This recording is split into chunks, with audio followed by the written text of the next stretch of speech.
These are some of the scenes now circulating on the internet of distressed children apparently suffering the after effects of a chemical attack.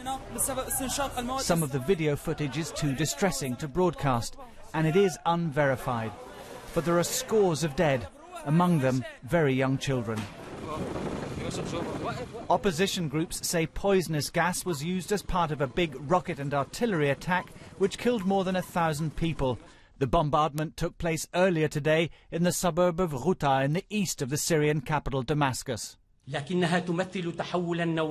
this is not the first time that the regime is using chemical weapons, but it represents a tangible change of the regime, because it is happening because the killers are happy and comfortable and secure, and this crime is for cleansing and analyzation, not just to spread fear. This amateur video, again unverified, appears to show men being treated in a hospital. What's striking is the lack of external injuries, a possible sign of a chemical attack.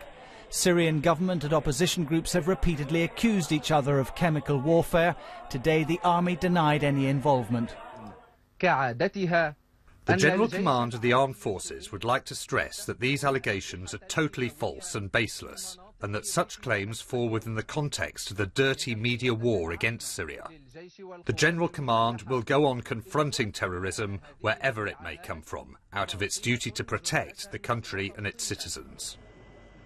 UN weapons inspectors arrived in Damascus at the weekend. They're there to investigate earlier claims that chemical weapons were used.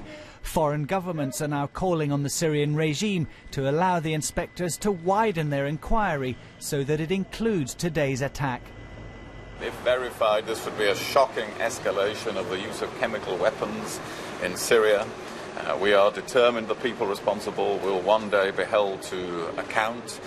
I hope it will be made clear that the UN team now in Damascus will have unrestricted access to the area concerned, and the United Kingdom will be raising this at the United Nations Security Council. Syria is thought to possess one of the largest stockpiles of chemical weapons in the world. These scenes will add to the suspicions that the regime is prepared to use them against its own people. Ben Gagan, BBC News.